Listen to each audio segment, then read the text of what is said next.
ഓം നമോ ഭഗവതേ വാസുദേവായ. ഓം നമോ ഭഗവതേ വാസുദേവായ. ഓം നമോ ഭഗവതേ വാസുദേവായ. ഓം നമോ ഭഗവതേ വാസുദേവായ. നാരായണായ നമ. നാരായണായ നമ. നാരായണായ നമ. നാരായണായ നമ. നാരായണായ നമ. നാരായണായ നമ. നാരായണായ നമ. നാരായണായ നമ. ഹരി ഓം.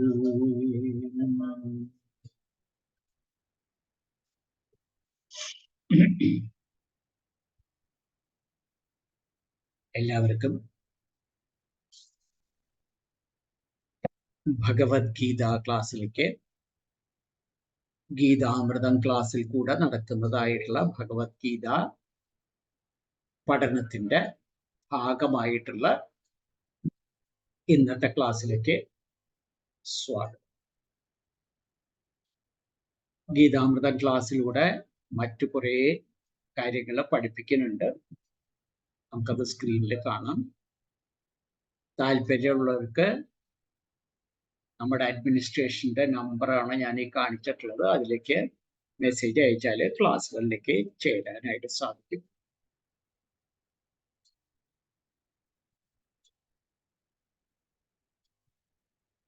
ശ്രദ്ധയായിട്ട് പഠിക്കുന്നവര് മാത്രം ക്ലാസ്സിലേക്ക് വരിക.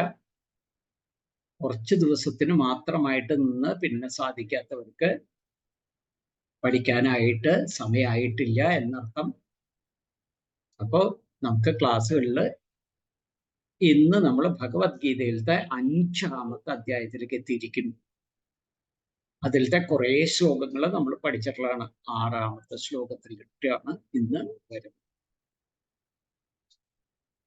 ആ 6-ാമത്തെ ശ്ലോകത്തിന്റെ 2-3 വീഡിയോകൾ കഴിഞ്ഞ ക്ലാസ്സുകളിൽ ഞാൻ പോസ്റ്റ് ചെയ്യേണ്ടായി. അപ്പൊ നമ്മൾ അതിന്റെ ശ്ലോകപാരായണം, പദം, പദാർത്ഥങ്ങള്, പദച്ഛേദങ്ങള്, അന്വയങ്ങള്, അന്വയാർത്ഥം, ഇതൊക്കെ തന്നെ നമ്മൾ കഴിഞ്ഞ ക്ലാസ്സുകളിൽ നോക്കിയിട്ട് നമ്മളിപ്പോ ഭാവചിന്തകളിലേക്കാണ് വന്നിട്ടുള്ളത്. ഭാവചിന്തകളിലേക്ക് കടക്കുന്നതിന് മുമ്പ് ഭഗവാനെ ഒന്ന് ധ്യാനിക്കുന്നു. ആ ധ്യാനം കഴിഞ്ഞിട്ട് നമുക്ക് ക്ലാസ്സിലേക്ക്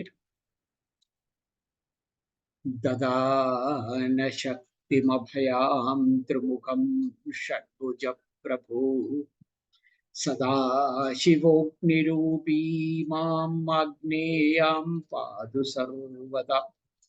അഷ്ടാദശഭുജോ വേദോ ദണ്ഡാഭയകരോ വിഭു യമരൂപീ മഹാദേവോ ദക്ഷിണസ്യാം സദാവതു.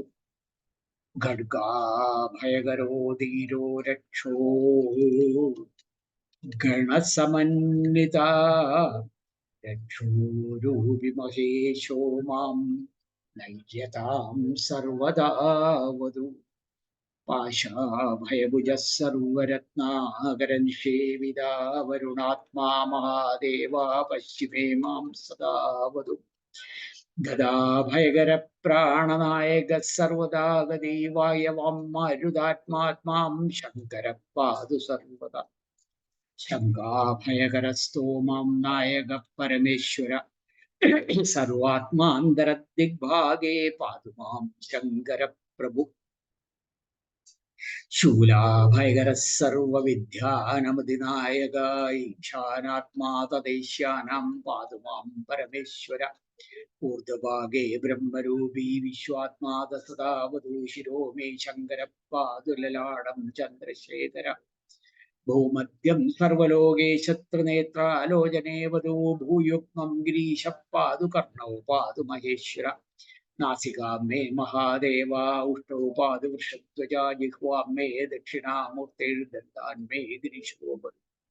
മൃത്യുഞ്ജയോ മുഖം പാതു കണ്ഠം മേ നാഗഭൂഷണാപിനാകീ മത്കരോ പാതു തൃശൂലീ ഹൃദയം മമ പഞ്ചവക്ത്രസ്തനോ പാദോദരം ജഗദീശ്വരാനാഭിം പാദം Virupaksha പാർശ്വമേ പാർവതീപദീ കടിദ്വയം ഗിരീശോ may പൃഷ്ടം may പ്രമുദാദിവ ഗുഹ്യം Maheshwara പാദോ മാമൂപാദു Bhairava യാരൂനി may ജഗദ്ദാതാ ജംഗേ may Jagadambika പാദോ may സതതം പാദോ ലോകവന്ദ സദാശിവ ഗിരീശപാദു മേ ഭാര്യാം ഭവപാദു സുതാത്മമാ മൃത്യുഞ്ജയോ മമായുക്ഷ്യം ചിത്തം മേ ഗണനായക. ഹരി ഓം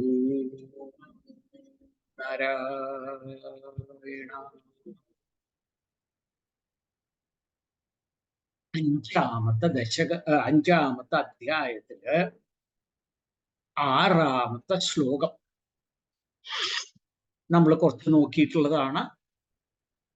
സന്യാസസ്തു മഹാബാഹോ ദുഃഖമാപ്തുമയോഗത യോഗയുക്തോ മുനിർബ്രഹ്മ ന ചിരേണാധിഗച്ഛതി. മഹാബാഹോ അർജുനോട് പറയുന്നതായിട്ട് നമ്മൾ മനസ്സിലാക്കി.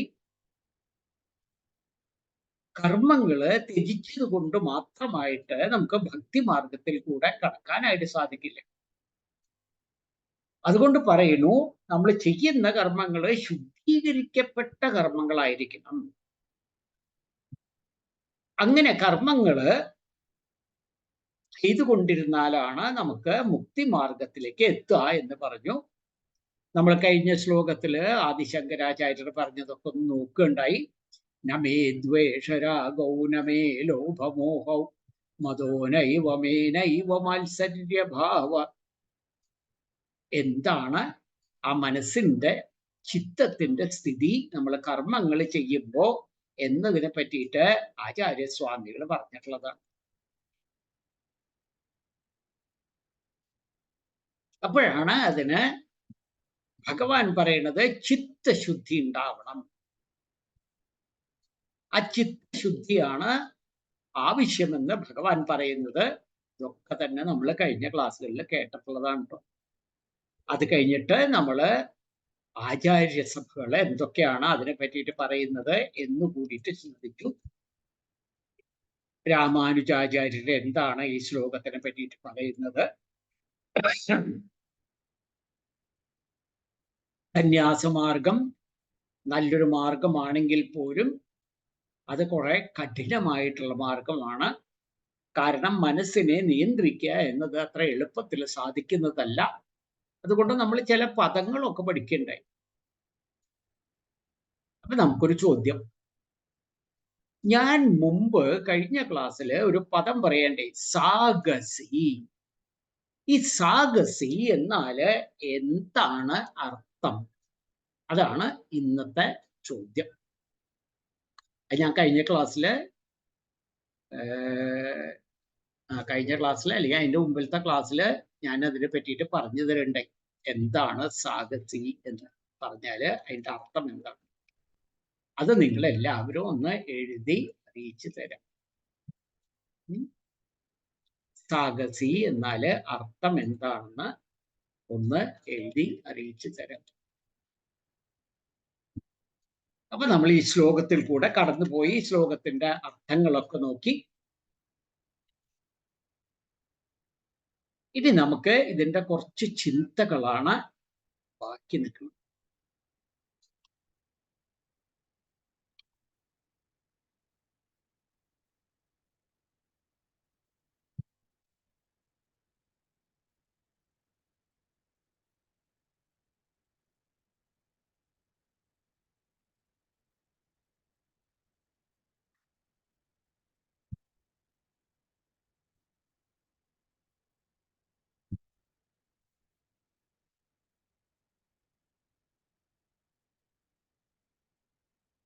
ഭഗവാൻ ഇവിടെ കർമ്മയോഗത്തെ പറ്റി പറഞ്ഞു. ജ്ഞാനയോഗത്തിനെ പറ്റിയിട്ട് പറഞ്ഞു. ഇനി കർമ്മ സന്യാസ യോഗത്തിനെ പറ്റിയിട്ടാണ് ഈ ശ്ലോകത്തില് പറഞ്ഞിട്ടുള്ളത്. അപ്പൊ ഈ ശ്ലോകത്തിൽ പറയുന്നു, കർമ്മ സന്യാസം എന്ന് പറയുന്നത് കർമ്മപരിത്യാഗം. ആ കർമ്മപരിത്യാഗം നടത്തുമ്പോ ഭക്തിമാർഗത്തിൽ കൂടി കടക്കണം എന്ന് പറയും. കഴിഞ്ഞ പ്രാവശ്യം പറഞ്ഞിട്ടുള്ളതായിട്ടുള്ള കഥകളൊക്കെ ഒന്ന് ഓർമ്മയുണ്ടാവും എന്ന് വിചാരിക്കുന്നു. ആ കഥകളിൽ കൂടിയാണ് നമ്മൾ ഈ പരിത്യാഗം എന്ന വാക്കിനെ പറ്റിയിട്ട് പഠിച്ചിട്ടുള്ളത്.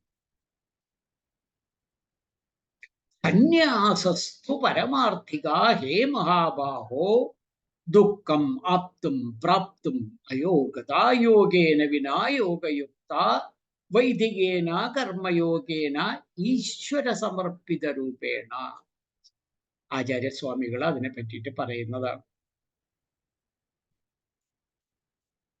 ശരിക്കും പറഞ്ഞാല് വേദചിന്തകളില് സന്യാസിമാർക്ക് 2 വിഭാഗങ്ങളുണ്ട്.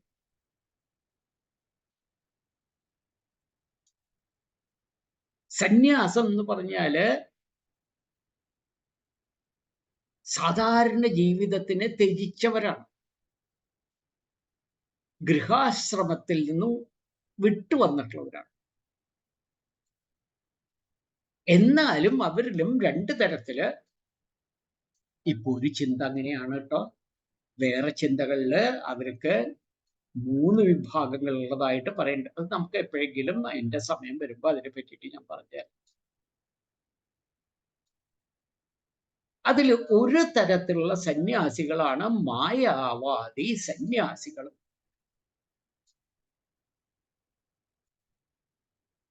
ഈ മായാവാദി സന്യാസികള് എന്ന് പറഞ്ഞാല് മായയില് കുറച്ച് പെട്ടുകിടക്കുന്നവര് എന്ന അർത്ഥം. അവര് സാഖ്യതത്വചിന്തകളില് പഠിച്ചുകൊണ്ടിരിക്കും, അതിനെ പറ്റിയിട്ട് മനസ്സിലാക്കാനായിട്ട്. അപ്പോ ബുദ്ധിമാർഗത്തിൽ കൂടെ കുറച്ച് അവര് ചലിക്കാനായിട്ട് തുടങ്ങും. ആ ബുദ്ധിമാർഗത്തിൽ കൂടെ ചലിക്കുന്നവരാണ് ഇപ്പൊ നമ്മൾ പറഞ്ഞിട്ടുള്ളതായിട്ടുള്ള മായവാദി സന്യാസികൾ.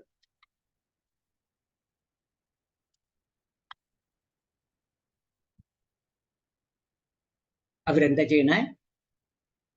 കുറേ നമ്മൾ സാധാരണ പറയുന്ന മാതിരി തിയറിറ്റിക്കൽ നോളജ്. ഇനി മറ്റൊരു വിഭാഗമാണ് വൈഷ്ണവ സന്യാസികൾ. വൈഷ്ണവര് എന്ന് പറഞ്ഞിട്ട് ഒരു ആധ്യാത്മിക ഗ്രൂപ്പ് തന്നെ ഉണ്ട്. അതിൽ കൂടെ കടന്നു വരുന്നവര് മഹാവിഷ്ണുവിനെ പരമാത്മാവ് അല്ലെങ്കിൽ പരമപുരുഷനായിട്ട് കരുതുന്നു.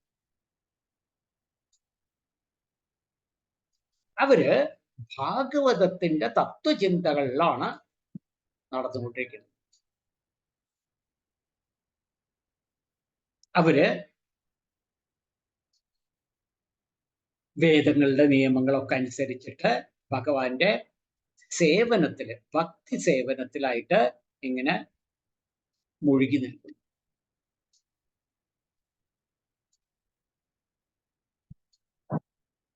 അവർക്ക് ഭൗതികമായിട്ടുള്ള പ്രവർത്തനത്തിൽ നിന്നും കാര്യമായിട്ടുള്ള ഇൻട്രസ്റ്റ് ഉണ്ടാവില്ല.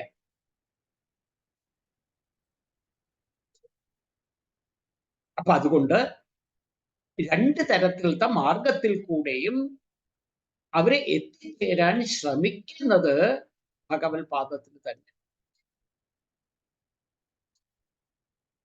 അതുകൊണ്ടാണ് ഭഗവാൻ പോലും ഇപ്പൊ കൃഷ്ണ അർജുനനോട് പറഞ്ഞു കൊടുക്കുന്നത്, അല്ലയോ മഹാബാഹോ, കർമ്മരംഗത്തിൽ കൂടെ നിഷ്കാമകർമ്മം ചെയ്ത്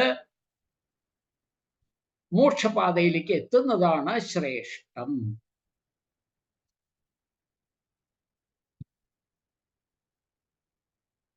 എന്താ കാരണം? ബുദ്ധിർജ്ഞാനം അസംമോഹ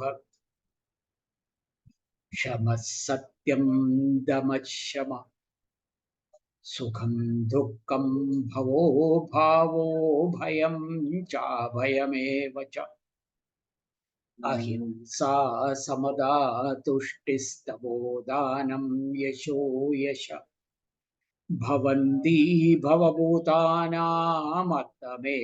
പൃഥക്വിത. ഭഗവാൻ ഇനി 10ാമത്തെ അധ്യായത്തിൽ വരുമ്പോ പറയുന്നതായിട്ടുള്ള 2 ശ്ലോകങ്ങളാണ്. ഒന്ന് ചിന്തിച്ചു നോക്കൂ. ഈ ലോകത്തിലുള്ള എല്ലാവർക്കും ആവശ്യമുള്ളതാണ് സുഖം. ആ സുഖത്തിന് തേടിയിട്ടാണ് നമ്മൾ നടന്നുകൊണ്ടിരിക്കുന്നത്. ഇപ്പൊ മാത്രല്ല, ഈ ലോകം എന്ന് ജനിച്ചോ അന്ന് തൊട്ട് എല്ലാവർക്കും സുഖമാണ് ആവശ്യം. സുഖം തേടിയിട്ടാണ് നടക്കുന്നത്. പക്ഷെ സുഖം മാത്രമായിട്ട് അനുഭവിക്കാനായിട്ട് ഈ ഭൂലോകത്തില് സിസ്റ്റമില്ല. സുഖത്തോടുകൂടി ദുഃഖം വരും. ആ സുഖത്തോടുകൂടി ദുഃഖം വരുമ്പോഴാണ് നമ്മൾ വീണ്ടും സുഖത്തിനെ തേടി അലയുന്നത്. ഭഗവാൻ ഈ ഒരു ശ്ലോകത്തിൽ പറയണ്ടായി, അങ്ങനെ ഒരു സുഖം കിട്ടണമെങ്കിൽ മോക്ഷം ലഭിക്കണം. മോക്ഷം ലഭിക്കണമെങ്കിൽ ഈ കാണുന്നതൊക്കെ തന്നെ ത്യജിച്ചിട്ട് ഭഗവാനെങ്കിലേക്കായിട്ട് എത്തിച്ചേരും. വിഷ്ണു ലോകമാവും. എന്താ ഈ സുഖം സുഖം എന്ന് പറയുന്നത്?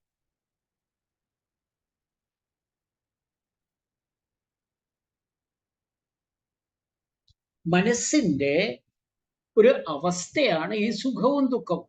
മനസ്സാണല്ലോ എല്ലാത്തിനും പിന്നിൽ നിൽക്കുന്നത്. എന്നാൽ ആ സുഖം എന്നുള്ളത് ഒരാൾക്ക് കിട്ടുന്ന സുഖമായിരിക്കില്ല മറ്റാൾക്ക് സുഖമാണ്. ഒരാൾക്ക് കിട്ടുന്ന ദുഃഖമായിരിക്കില്ല മറ്റാൾക്ക് കിട്ടുന്ന ദുഃഖമെന്ന്. സോച്ചു വിചാരം, മനസ്സിന്റെ ഉള്ളിലുള്ളതായിട്ടുള്ള വിചാരങ്ങളാണ് പുറത്തേക്ക് സുഖവും ദുഃഖവുമായിട്ട് പ്രതിഫലിക്കുന്നത്. സന്തോഷം കിട്ടുക, അതാണ് സുഖത്തിന്റെ ഒരു ഡെഫിനിഷൻ. എന്നാൽ എല്ലാ സന്തോഷങ്ങളും സുഖമാണോ? അല്ലതാനും. അപ്പൊ നമുക്ക് വേണമെങ്കിൽ സുഖം എന്താണെന്ന് ചോദിച്ചാല് സന്തോഷം കിട്ടുക, അതല്ലെങ്കിൽ ദുഃഖത്തിൽ നിന്ന് സ്വാതന്ത്ര്യം. ദുഃഖം എന്ന് പറഞ്ഞാല് കഷ്ടമാവാം, വേദനകളാവാം, എന്തു തന്നെയായാലും ആ ദുഃഖത്തിൽ നിന്ന് മോചനം കിട്ടിയ സുഖം എന്ന് കരുതും. അപ്പൊ അതുകൊണ്ട് നമ്മൾ ചെയ്യുന്നതായിട്ടുള്ള കർമ്മങ്ങളൊക്കെ തന്നെ സുഖം സുഖം സുഖം.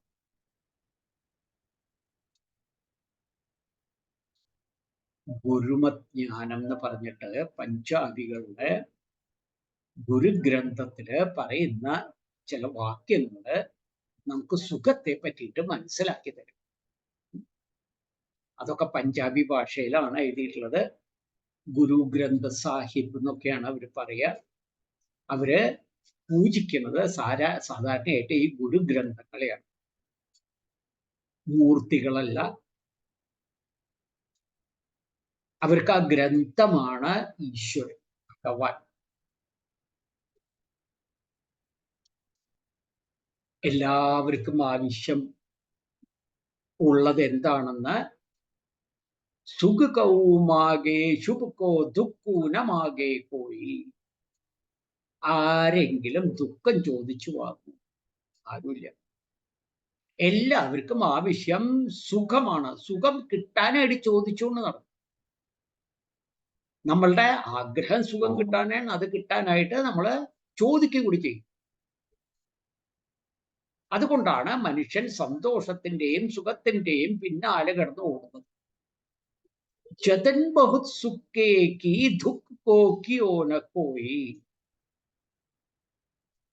സന്തോഷം കണ്ടെത്താൻ എല്ലാവർക്കും ഇഷ്ടമാണ്, പക്ഷെ വേദനയെ ആരും തേടിപ്പോവില്ല എന്ന് പറയും. പക്ഷെ നമ്മൾ ഈ ലോകത്തില് കാണാവുന്ന ഒരു കാര്യമാണ്, സുഖമുണ്ടെങ്കിൽ ദുഃഖം ഉണ്ടാവും. ദുഃഖമുണ്ടെങ്കിൽ സുഖം വരും. എപ്പോഴും ഒന്ന് മാത്രമായിട്ട് പെർമനന്റ് ആയിട്ട് നിൽക്കില്ല, സ്ഥിരമായിട്ട് നിൽക്കില്ല. രാത്രി ഉണ്ടെങ്കിൽ പകലുണ്ടാവും, പകലുണ്ടെങ്കിൽ രാത്രി വരും.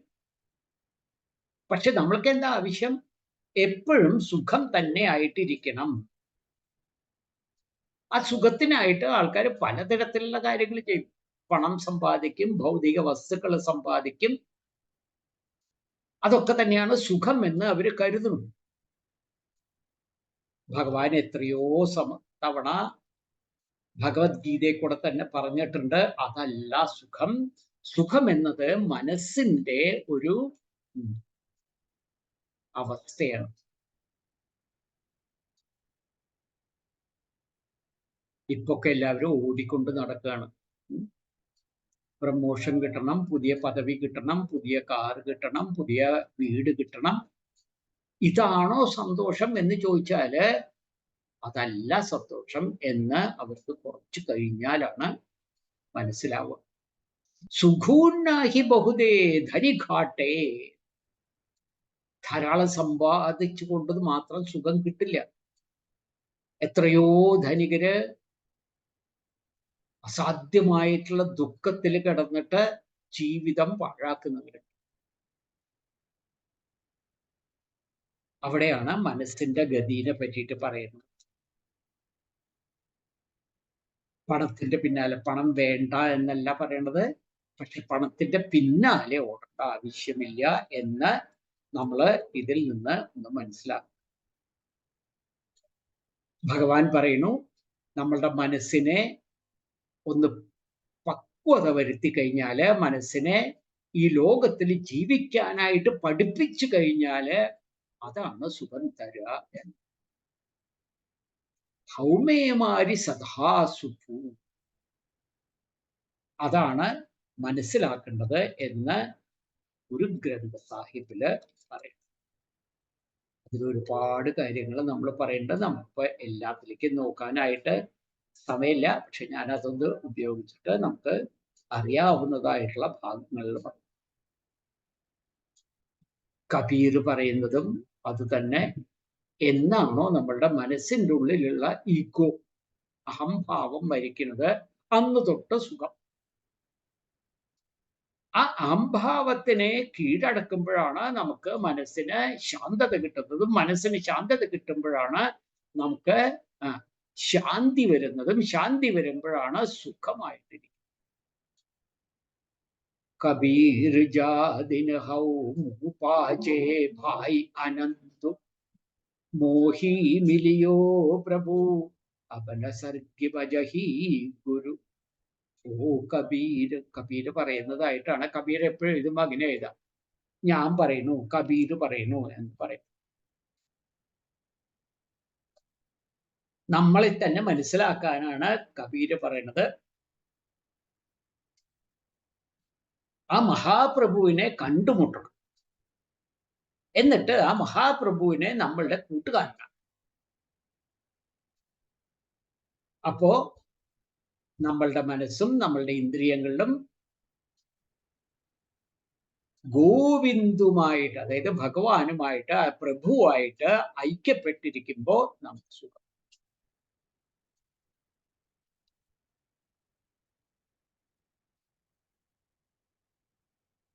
ചിലപ്പോൾ ആൾക്കാർ പറയാറുണ്ട്, ദുഃഖം തന്നെ ഒരു തരം മരുന്നാണ് അത്ര.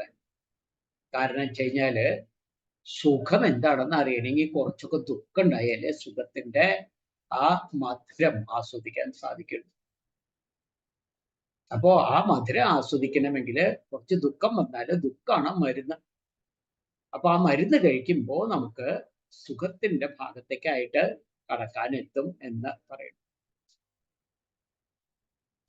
ഇവിടെ ഈ ശ്ലോകത്തില് ഭഗവാൻ പറയുണ്ടായി, സന്യാസം എന്നൊരു മാർഗമുണ്ട്, കർമ്മസന്യാസം എന്നൊരു മാർഗമുണ്ട്. ഭഗവാൻ ഈ രണ്ട് കാര്യങ്ങള് വെവ്വേറെ ആക്കിയിട്ട് പറഞ്ഞു തരണം. അപ്പൊ ഞാൻ ഇപ്പൊ തന്നെ പറഞ്ഞിട്ടുള്ളതായിട്ടുള്ള സുഖം തേടി നടക്കുമ്പോ ഭഗവാൻ തന്നെ പറയുന്നു, ഭഗവാനിലേക്ക് എത്തിച്ചേർന്ന സുഖം കിട്ടും. പക്ഷെ ആ സുഖം വേണമെങ്കിൽ ഇപ്പൊ നമ്മൾ കാണുന്നതൊക്കെ തന്നെ ത്യജിക്കണം. അത് പൂർണ്ണ സന്യാസം. എന്നാ അങ്ങനെ സന്യാസം എടുത്താൽ പോരെ? അർജുനൻ ഒരു ചോദ്യം ചോദിക്കുന്നതിൽ നിന്നാണ് 5-ാമത്തെ അധ്യായം തന്നെ തുടങ്ങുന്നത്. ഭഗവാൻ കൃഷ്ണൻ പറയുന്നു സന്യാസി ആകണം, നല്ലത് തന്നെ. പക്ഷെ അത് ആ സന്യാസി ശരിയായിട്ടുള്ള സന്യാസി ആകണമെങ്കിൽ കർമ്മയോഗത്തിൽ കൂടെ കടന്നു വന്നാലേ ആ സന്യാസി ശരിയായിട്ടുള്ളൊരു സന്യാസിയായിട്ട്. അതല്ലാതെ ഒരു ദിവസം എല്ലാം തന്നെ വിട്ടെറിഞ്ഞ് സന്യാസിയാണെന്ന് പറഞ്ഞ് കമണ്ടലെടുത്ത് പോയി കഴിഞ്ഞാൽ അതല്ല സന്യാസി. ഞാൻ നേരത്തെ പറയണ്ടായി, 1-2 കഥകളും അവിടെ പറയും. ജീവിതത്തിൽ നിന്ന് ഒളിച്ചോടുന്നതല്ല സന്യാസം എന്ന് ഭഗവാൻ ഇവിടെ പറഞ്ഞു തരുന്നു.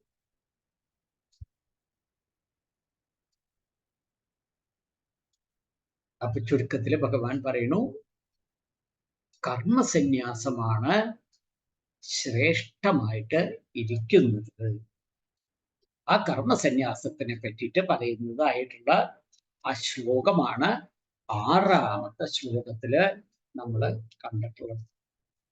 ആ 6-ാമത്തെ ശ്ലോകം നമുക്കൊന്ന് ചൊല്ലി നോക്കിയിട്ട് ഇന്നത്തെ ക്ലാസ് നമുക്ക് ഇവിടെ സമാപിക്കാം. സന്യാസസ്തു മഹാബാഹോ ദുഃഖമാപ്തുമയോഗതാ യോഗയുക്തോ മുനിർബ്രഹ്മ ന ചിരേണാധിഗച്ഛതി.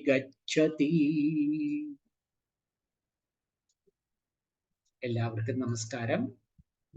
പോകുന്നതിന് മുമ്പ് ഒരു കാര്യം ഓർമ്മിപ്പിക്കുന്നു. ഞാനിതില് ഒരു ചോദ്യം ചോദിക്കണ്ടായി. ആ ചോദ്യത്തിന്റെ ഉത്തരങ്ങള് ഈ ക്ലാസ് കേട്ട് കഴിഞ്ഞാല് ആ ചോദ്യത്തിന്റെ ഉത്തരം എഴുതി അറിയിച്ചു തരാം. അപ്പോഴാണ് നിങ്ങൾക്ക് ഈ ഒരു ശ്ലോകത്തിൽ അടങ്ങിയിട്ടുള്ളതായിട്ടുള്ള കുറേ ഭാവാർത്ഥങ്ങൾ എന്താണെന്ന് മനസ്സിലായിട്ടുള്ളത്. ആ ഒരു ചെറിയ ചോദ്യത്തിന് കുറച്ചൊക്കെ എനിക്ക് മനസ്സിലാക്കാൻ സാധിക്കും. അപ്പൊ അതിന്റെ ഉത്തരം തീർച്ചയായിട്ടും അയച്ചു തരാം. എല്ലാവർക്കും വീണ്ടും നമസ്കാരത്തോടെ ഇന്നത്തെ ക്ലാസ് നമുക്കിവിടെ സമാപിക്കാം. ഹരേ രാമ ഹരേ